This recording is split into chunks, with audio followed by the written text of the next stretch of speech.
Great. So hi everyone and welcome to today's webinar, which is Life After COVID-19, the Market Research Review. So Thomas and I have conducted some market research. We've done a few projects over the last year to ask our volunteers that we have in our database questions about life after COVID-19. So a lot of research that's going on tends to be about what's happening right now.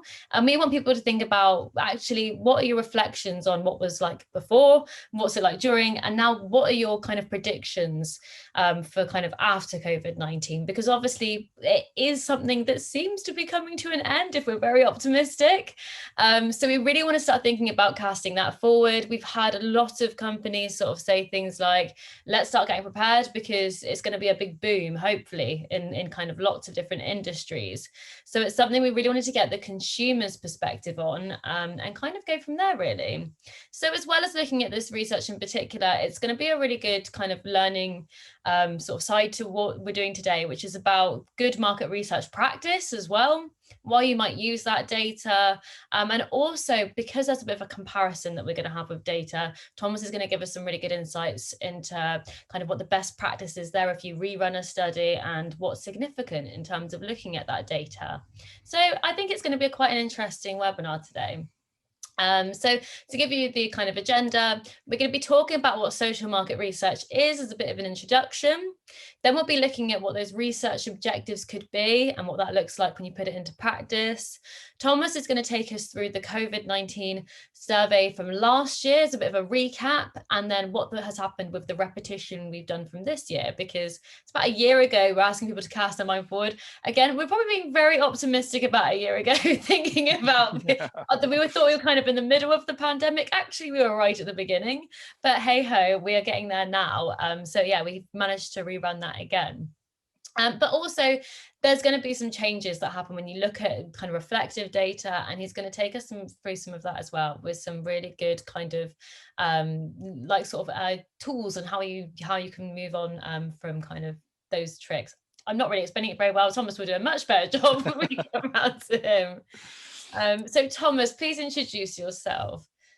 Thank you, Carys. Yeah, I'm Thomas Marquardt. For those who don't know me, I'm a market researcher by heart and by profession. I've done it my whole professional life. Worked long years with Unilever, which allowed me to not only to travel the world and to see what's happening around the world, but also to learn the whole spectrum of market research and qualitative and quantitative, and be on the forefront of development, because this is a very good multinational company, was really put a high emphasis on market research. So I learned a lot, which I can now bring into the team, which I really enjoy. Since 2000, I left Unilever by 2013, and in 2014 took over the German business for Aid and Global Research. And ever since, I've worked with Carys, and I'm happy to be here and to share some of my learnings with you today. Thanks, Thomas. And for those of you who don't know me, my name is Carys and I'm the Regulatory Director for Aid and Global Research. So I'm really focusing on regulations which surround advertising legislation and also product testing. So basically making sure that the market research or the product testing research we put out there is going to be compliant for our clients in the way that they need to use it. So to kind of give us a bit of an introduction and get us in the mind space of market research, when we're looking at things like this COVID-19 study, it really comes under the umbrella of social market research. So what is that? Well, it's something that focuses on a particular target market. In this case, obviously, we'll kind of go into what that breakdown is, but much more broader necessarily. But obviously, when you're looking at something like product development, you would maybe be looking at a very particular kind of consumer, so that you can think of their opinions, their needs, their attitudes, and any motivations for what they would do to, say, purchase a product. So we're really kind of drilling down on what it means, what these things that we're meaning are for a particular type of consumer. In this case, it'll be things like countries, which again, we'll talk about in a bit more detail. We basically want to be able to pinpoint the target market that would benefit from a company's products or services. So again, what we're doing today is a bit more generic, but it's a really good way to start thinking about how you could use this in the future. Because what you want to do as well, when you're using this kind of data, when you're marketing your product or your service, or even your company, is to have a voice to the consumer that you're trying to talk to. So by reflecting their opinions, when you then use that, the people reading it will have a similar opinion, so you get your messages across. I really like this quote that came from a blog about social market research. And it says, for a business to succeed in the information age, it is necessary to fully understand the target market. Customers are always looking to support businesses that are conveying a message or aiming for a socially conscious goal. Connecting with potential customers on social media platforms is probably the smartest move any business can make, inspiring communication whilst collecting valuable behavioral data. So as I say, it's getting that data, getting that really important information about what your consumers want, but also being able to communicate that back to them, having this two-way conversation. So what does that really look like? So when I'm talking about using kind of market research and examples, I've got some examples here of how different kind of types of companies use social market research to be able to get their points across. So the first thing is this charity, which is set up by Beauty Bank's founders. It's called Kids Are Not All Right. And it's basically a fundraising campaign to tackle hygiene shaming in schools. So they've conducted market research to really push a point across that this is a very relevant matter that needs to have some kind of support behind it.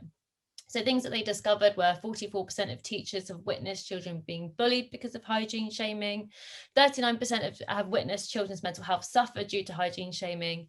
And 38% of teachers had to offer pupils hygiene items such as deodorant and toothpaste.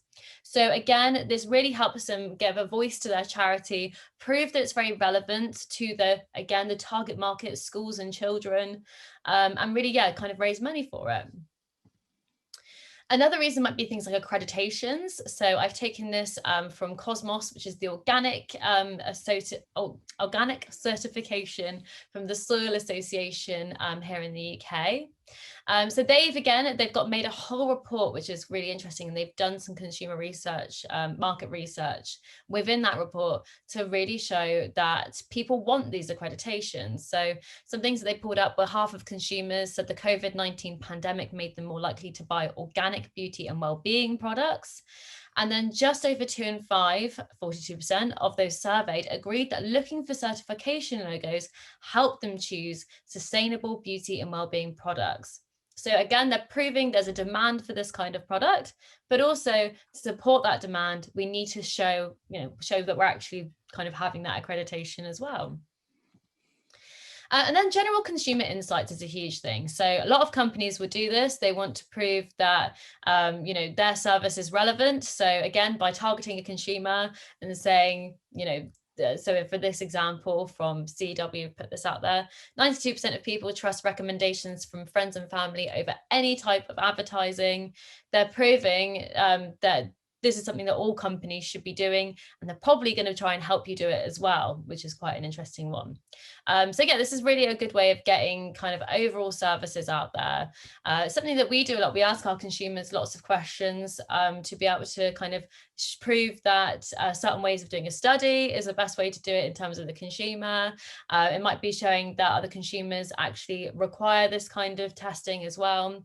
So it's a fantastic way of kind of getting your message out there. A lot of brands we work with will put market research into their product tests as well. So it could be, we've done one for like a bar shampoo. We're proving the bar shampoo works as well as a normal kind of liquid shampoo does, but also asking them questions to say, do you like that this is more environmentally friendly? Is this more sustainable? Do you want to find products that have less packaging? And it really helps tie that message all in together. So that's my kind of very generic overview of market research in this context of asking people about their thoughts and opinions and how that might be used. And now Thomas is going to take us on to the COVID-19 study. Thank you, Carys. Yeah, indeed, this is a bit starting with a bit of a recap, because I think 1 year ago we were sitting here and reflecting on the crisis, and as Carys said, we thought would be fairly quickly over in about half a year's time, which was not a good prediction. But anyway, at that time already we started thinking of not only about the current situation, but how will this really change our lives? Because already then, and even more so now, people think this is actually is one of these things that really change our lives forever.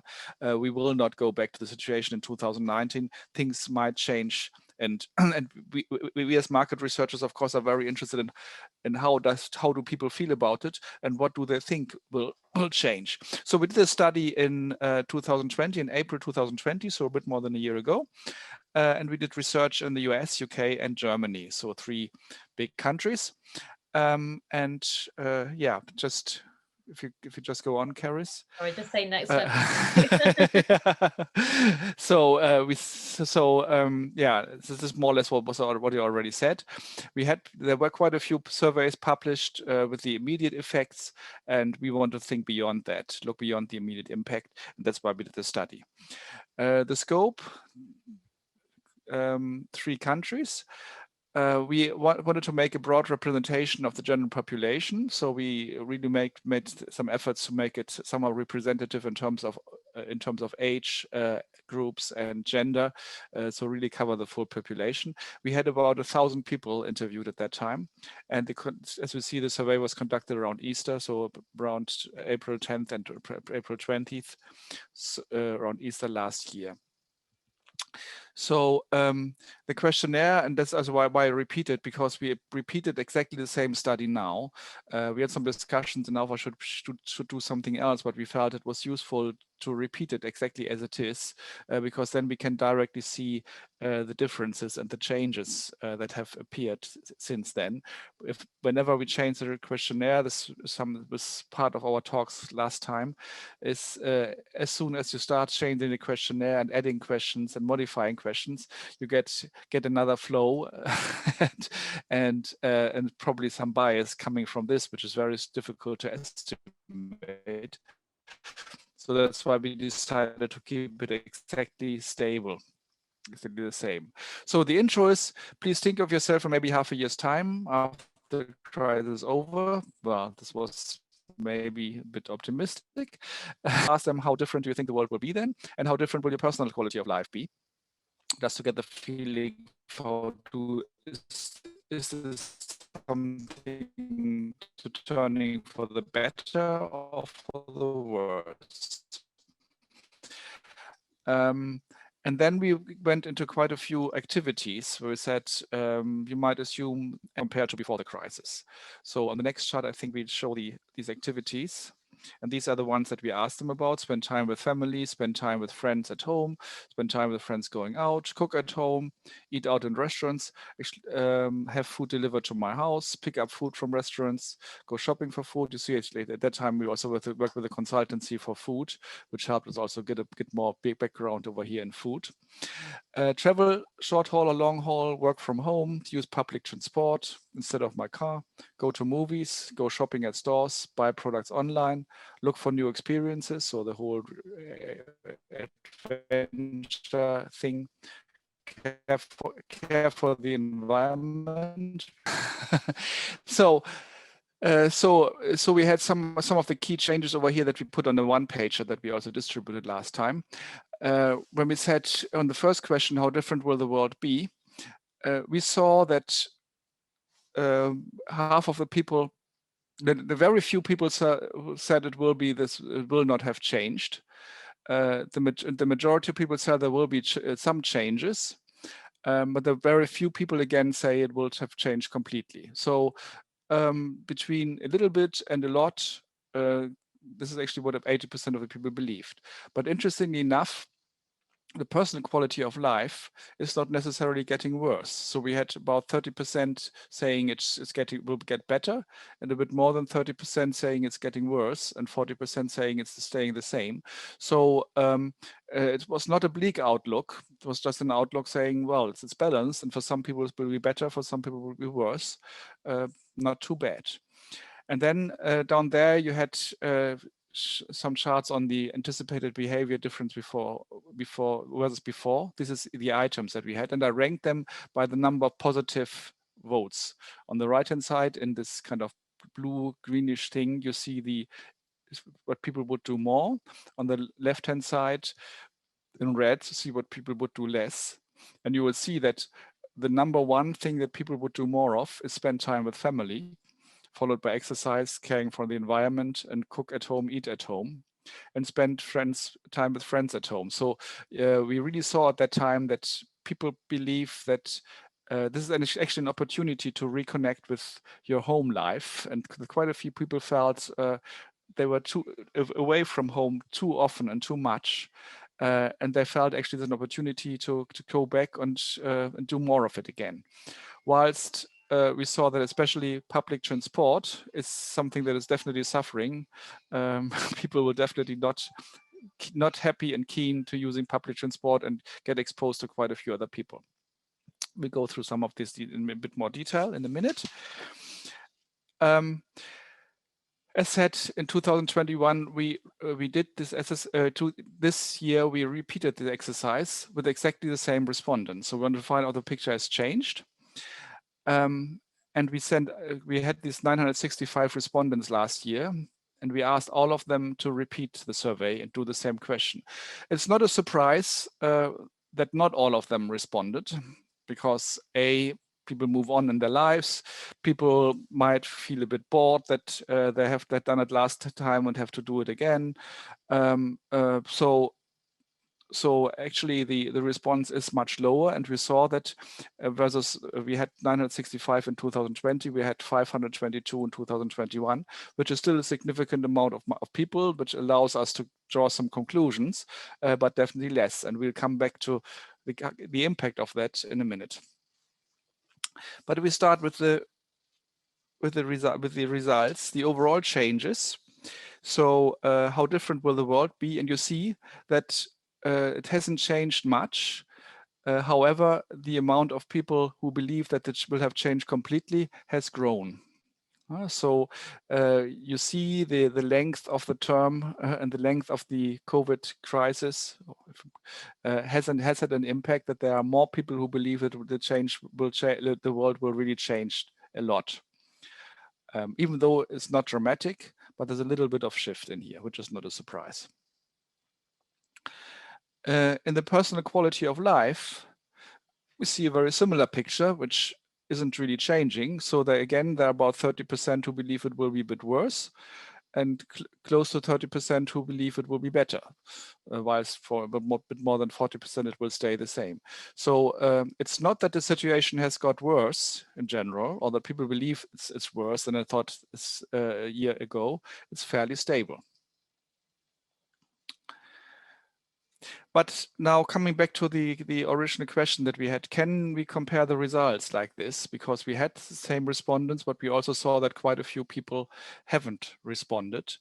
And this can and will create a bias. On the first side, of course, there might be an opinion bias, which is very difficult to estimate. So it might well be that all the people who are very optimistic are eager to respond, and those people who are pessimistic don't want to respond anymore. Or some people might have died, or whatever it is. So this might be a bias that we cannot estimate, but there might be other things in there. We go back to the next one. The closer look at the detail. There are not only less respondents, you also see that the balance, also the social demographic balance has changed. So there was a balanced response across countries in social demographics 2020, and this is now less so. You saw that we had an even mix of men and women in 2020, whilst now we have 60% women and 40% men, which probably reflects a bit more on the reliability of women, who are more reliable in responding and repeating this than men. Similar, we have a picture in terms of age groups, that we had a third in the younger, medium, and older age group. Whilst if you look at the same age groups, we now have only 18% in the younger ones, third in the medium age, and 50% in the bigger group. Again, it seems the older people are more reliable, or at least more likely to repeat the survey than the younger ones. And well, it's not also a surprise that the younger ones turn in their interests more often. So also in terms of interest in participating in the survey has gone down. And there's also a bit of a switch in the countries. We had a more balanced switch 2020, and now we have a slightly higher response rate in Germany and a slightly lower one in the US. Well, the Germans, in the way, are known to be somehow reliable, and sometimes it reflects in these kind of issues. So we see the new survey is more strongly built on women, on older respondents, and on Germany versus US, and this is something we have to keep in mind when we interpret the results.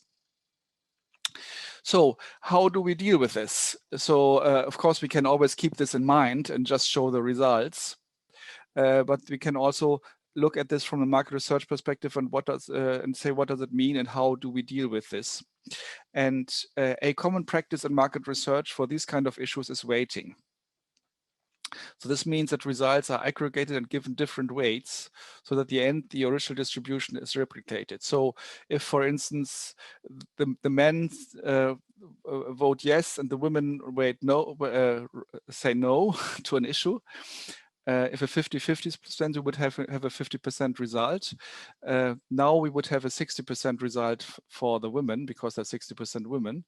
But this means to avoid this, you would, I'm not good at explaining today, I'm afraid. You give the men a different weight so that in the end, the vote of the men count 50% like this is in the original survey. This means not every vote counts the same. So in the end, a male young American, because we know that men are underrepresented, Americans are underrepresented, and younger ones are underrepresented, would get a high weighting. So it means not every vote counts the same. So a vote of one person might count 0.8, a vote of another one might count 1.1, which is a bit odd.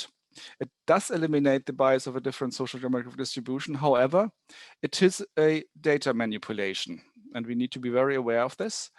It is, and some people criticize any kind of manipulation in the data, even if it has all the good reasons and all the statistic good reasons behind them.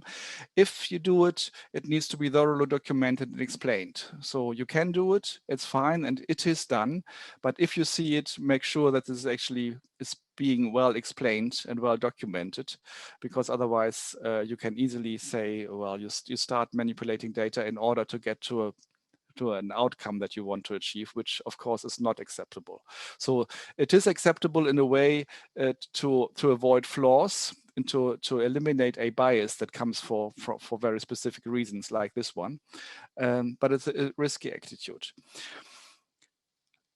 Another way to understand these changes is what you can do is track individuals, because we had the same people.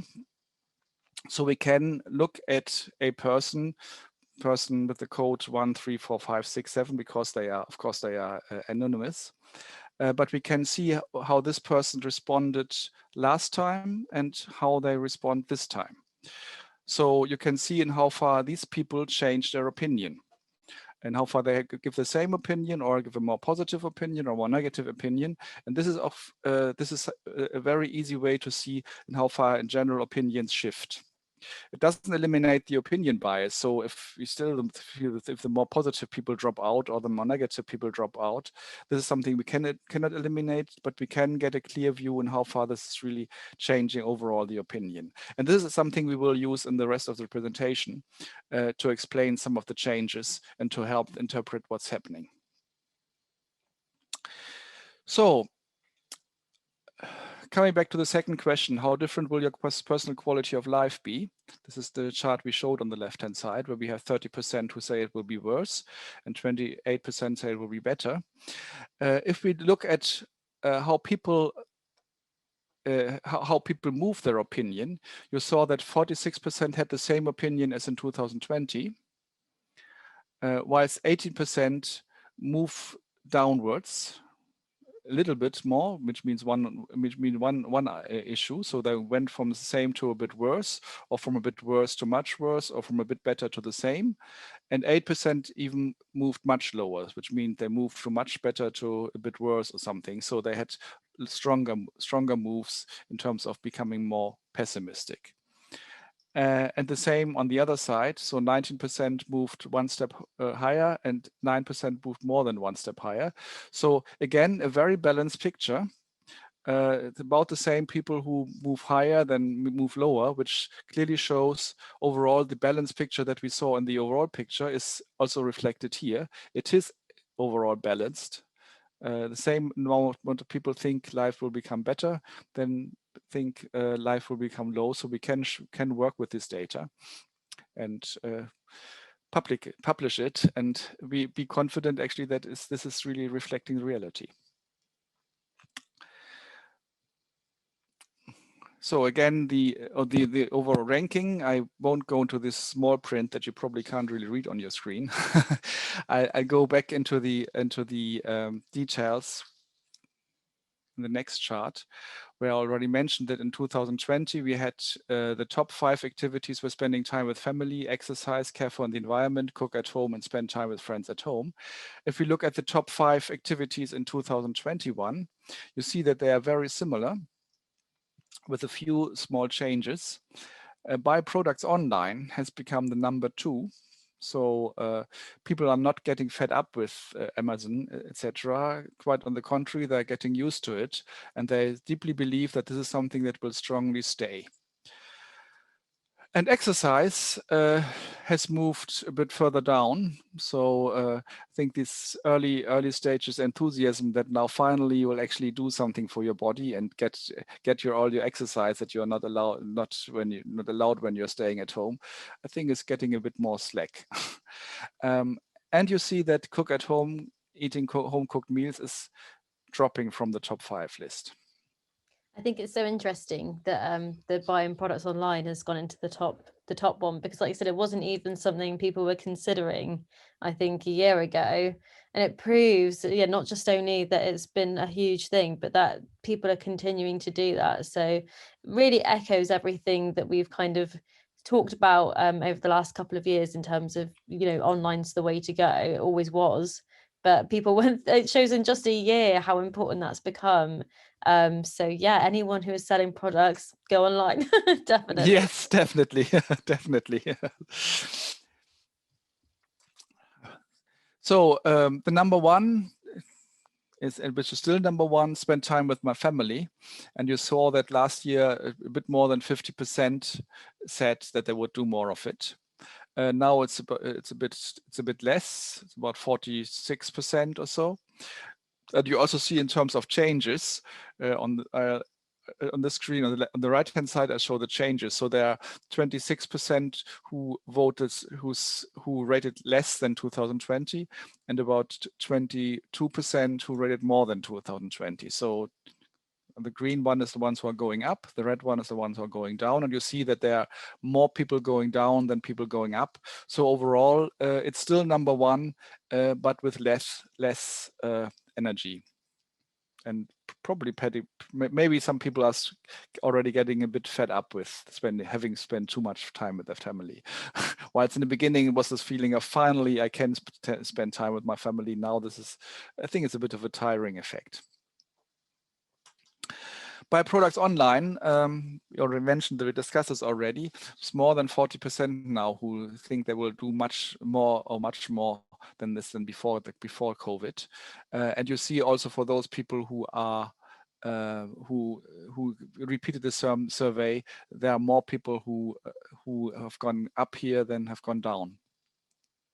So quite a very positive, very strong positive development for this item and for the online industry, as Carys said. Caring for the environment. This was a big push and big move in 2020. We saw that more than 50% they would care more for the environment. Now it's a bit less than 40%. And you also see that there are more people who are caring less, think they will care less than they did last year. So it is still strong, but this is definitely an energy that is going down. So for whatever reasons, maybe also the kind of beginning enthusiasm of saying, oh, this is a big opportunity to take. And now it's gone a bit more of routine, where people now don't feel the energy that strong anymore. It's But probably still very positive. 40% isn't bad, so it's still quite a strong move in terms of the probably environment. quite reflective of kind of that selfishness, isn't it? Where I think like a year ago, again, people were locked in. They're like, actually, it's my time to step back from my life and really care about other things. And now people are like, no, I want my life back. I want to get on a long haul jet and go flying. Yeah. Exactly. It's interesting, but yeah, it's like I said, still positive, but it's quite interesting to see maybe that selfishness coming back. Yeah, exactly. Number 4 is exercise. And you saw this was extremely strong last year, when more than 50% said they would exercise more. Now we are down to 35%. We have to be aware, of course, that this is also an effect of the social demographic effect if you only look at the left exercise, the left-hand chart, because we know that this is now more strongly influenced by older people and women. Whilst we saw that exercising, of course, is something that especially younger men are eager to do. Still, having said this, if you look at the right-hand chart, this is why we do this comparison. For those people who repeat the exercise of answering the questions, far more people rate this less than they did before. Than there are two people who rate it higher. So definitely a decline also for those people who are continuously in the survey. Spend time with friends and family. See that about a third of the people would definitely do this. There are quite a few more people who now would think they would do less of it. So as I said, also a bit of a tiring effect. The overall changes are fairly balanced. So this might also be an effect of the social demographic changes, if you see this on the left-hand side. So it's obviously still a very important item. Cook at home is going down. So there was a very enthusiastic, more than 40% last year, and now it's a bit more than 30%. Also seeing actually that this is a bit more female now and a bit older. And you see that the changes in general, there are more people who are becoming less optimistic on this. Maybe some people get a bit fed up now with home cooked food and want to go out more. And we'll see this also with restaurants a little bit later, that obviously the tendency to eat out, people are really yearning for it and want to do more of it. So this is a bit declining, but still strong. Home office is here to stay. So we still a fourth of all, 25% of all people who believe they will do more home office than they did in 2020. And you also see the changes are in a very positive direction. So I think home office is definitely getting established. For more and more people, it's getting established, and this is not going back to where it was before. I think there's a certain logistics side from companies there as well. I mean, with us personally, we've got such a good setup for everyone at home. To try and transfer that all back into one place again, it just seems almost pointless. So I'm sure there's a lot of that as well, where companies kind of go, well, all that equipment's there, we'd have to get it all back in, and yeah, it kind of works. And I think many employees or employers also learn that this can be quite an efficient way to work. And for people also realize that working from home can be quite efficient, and you're saving on all the time and energy that commuting is not fun. So I think many companies will come to another balance of home office versus office work. Yeah, absolutely. Which is clearly reflected in here. Going out, so we had to spend time with friends going out. This was polarizing and is still polarizing. So about a third say they would do more of it, but almost 30% they would do less of it. So it's a bit of maybe some people are a bit afraid of it. Some people definitely want to go out again. Difficult to judge where it will lead to. You also see in terms of changes, there's quite a high number of people who think who have changed their opinion. in a more positive or non-negative way. But again, it's very balanced in here. So this is a polarizing thing, and we will see how this develops in the society. I think you will have a boost of some people who really now go out and enjoy life. And there are some people who get more used to staying at home, because as we've seen also, they enjoy being at home. So we will have a more polarized society than we had before in that respect. It's a really interesting one that's quite telling of that kind of extrovert introvert kind of personality. It's obviously, yeah, a real split. Yes, yes.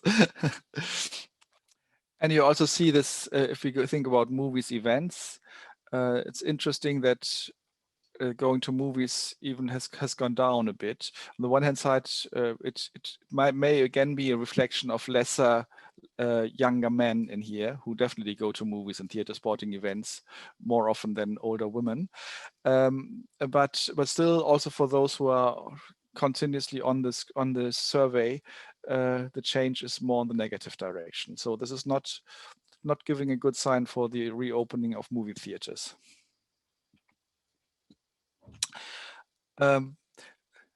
What we already mentioned in terms of restaurants, we saw a very negative estimation last time, but now this is becoming more positive. So still polarized, and still more people who are negative about this. But we see a huge shift in changes of opinion. So quite a few people who believe they wouldn't really go out much after the crisis, they would now say they would do more of it in 2021. So while this was, I think, rather gloomy for the restaurant industry last year, I think it's now getting better. Traveling, you also see that people, travel is definitely also getting better. Quite an optimistic move. So about a third of people think better of it than they did last year. So it's also probably a bit of a normality, returning to normality in terms of traveling. You can do it and you see how it works. And definitely the people are keen to move. Similar picture for long haul, not as optimistic as for short haul, but still also a more positive development. What is definitely a big issue is the use of public transport. We saw that there are quite a few people think they would do it less, and this has increased. And also in terms of changes, the people who think they will do less of it has increased dramatically. So this is not a good sign for public transport, and we'll see how this develops. Again, I think it's probably that fear in terms of mixing with other people in a confined space. Exactly. And unfortunately, I think that's going to be the case, isn't it, for a while? Yeah. So summary, we put a summary in two parts. One is about the summary of the study results.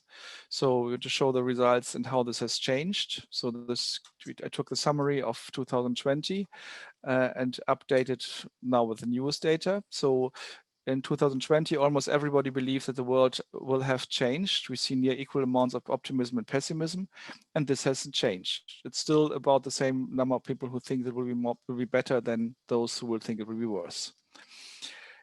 Family time, spending more time with their families, is still the topmost priority, which it still is, while the interest in exercise is fading. Caring for the environment stays on number 3. However, the enthusiasm is going down. Life at home gets a boost and is still seen as coming out strong, but not as strong as 2020. We've seen that cooking at home, eating at home has left the pedestal of the top 5. Buying online is supposed to stay boosted, and this we see even stronger than before. Out of home activities, we're facing polarized responses, and this is still polarizing. There are no major changes. So quite a few people think they will do less, and it's about the same number of people will do less of it. A higher percentage of participants expect to go out less frequently to the movies and to travel long haul compared with those who are willing to do so. This stays more or less the same. However, it's worth noting that the outlook for going out to movies has even gone down, while traveling seems to become a bit more appealing. and the food service industry may suffer. Eating out in restaurants is still polarizing, but the perspective is getting better. So there's still some hope for the food industry, food service industry. And this, as a second summary, repeating a survey, it's useful to repeat a survey with the same set of respondents, so because you can deduct quite a few things from them. However, you need to expect a lower response rate, which varies across different split groups. And to deal with the distribution bias, you can weight the result data, but this may be seen as data manipulation. Another way to check for changes to follow the responses of individuals, which we've done here, where we showed overall and how far people change to the better or to the worse. Perfect. Thank you, Thomas. So, That's been yeah, really, it was really a quick rush through some of the data results. If you've got any questions, I'm happy to answer, and we can come back to that. Absolutely. I mean, I think I said it's quite a broad spectrum of questions that we kind of gone for in that study. We are going to be doing a follow-up some point during the summer of the webinar, which is specific to cosmetics as well. So we're currently running some research on that. So that's kind of our very broad research about lots of different aspects, and we're going to kind of hone it into cosmetics things in particular as well, to see what that industry is looking like. So yeah, I think we'll have some really good data to share again.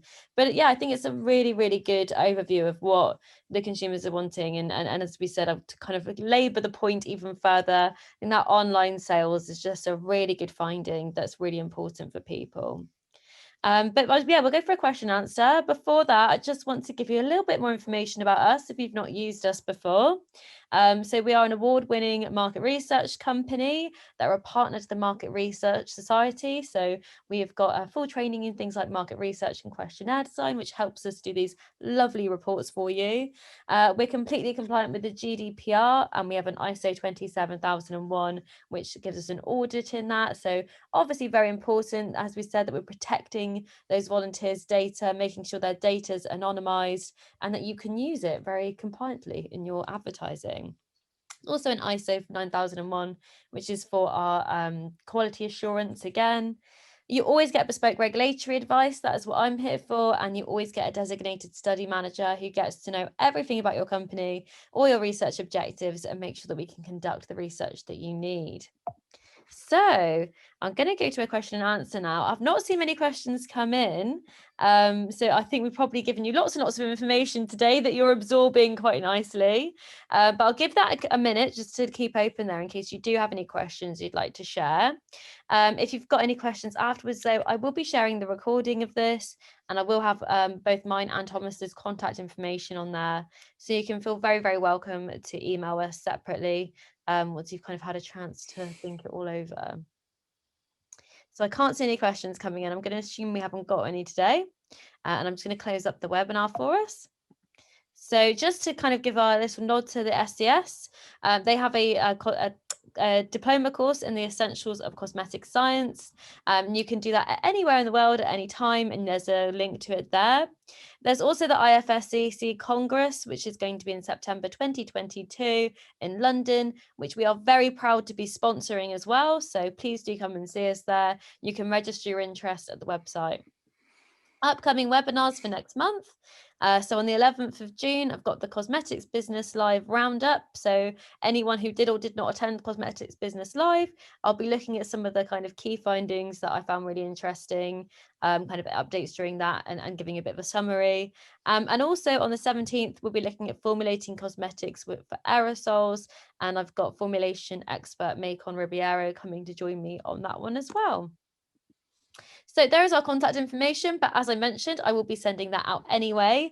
Thank you so much for sharing all of that wonderful research, Thomas. I think that's been really Thank you, Carys.